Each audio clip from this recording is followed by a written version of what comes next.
Hello and welcome to my modelling in the games engine hand-in video.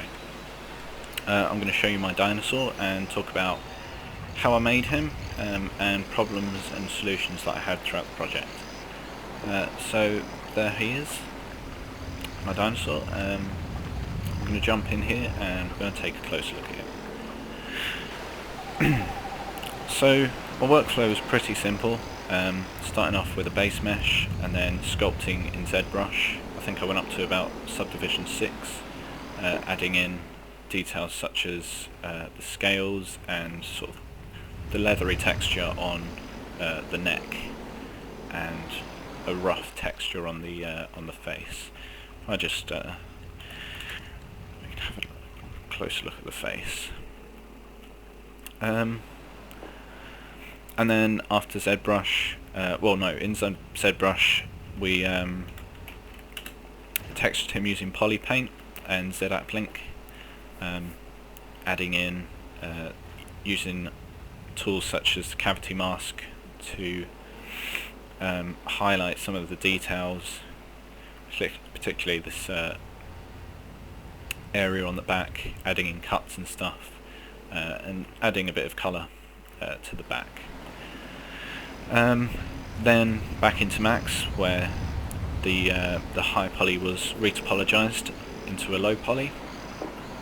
It was then rigged and skinned to a cat bone system, then animated and imported into UDK.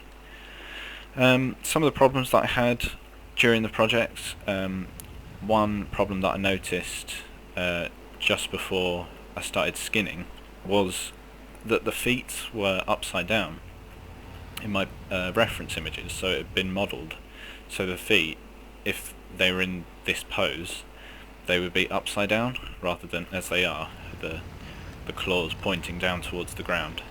So to fix this, I simply went back to my retopologized model, selected the polys and detached them, mirrored the feet, and then welded them back in. And apart from some small texture seams, that seemed to be fixed quite easily. Another issue I had during skinning was that the wings here, you can see, are sort of crunching in on themselves, and that's because I tried to skin it so it wouldn't do this, but the closest I got was on this fourth finger part of the wing, where it folds up in on itself. With the wings stretched out, you can see that the wing extends out towards the back, and when it folds in, it's quite neat, but any further in and the wing in the middle part would clip through the bone, and this was because the poly was quite high. The model was quite high poly. If we look at the wireframe, you can see that the density is quite high on the wing, which is something that would definitely need to be fixed. As it is, it's quite high poly and needlessly dense in the wings, so that's something that I would like to fix. If I can just go back, there we go. Also, looking at it in engine, I think the specular needs a bit more work. It could maybe use a specular power to really boost out some of the areas. As it is, it looks fairly bland, and yeah, perhaps a specular power would bring that out a bit more. Also, there's quite an obvious texture seam here on the neck, which is something else I need to look at fixing.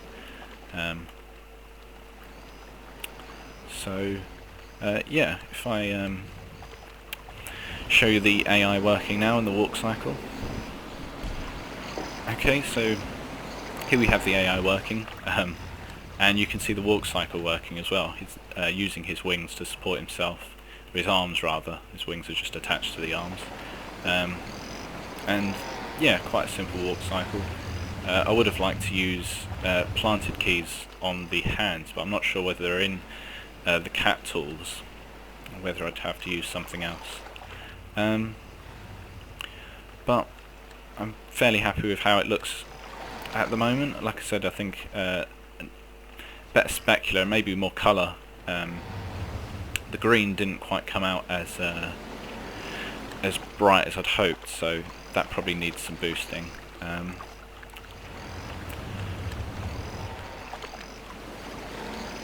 But yeah, thanks for watching, and bye.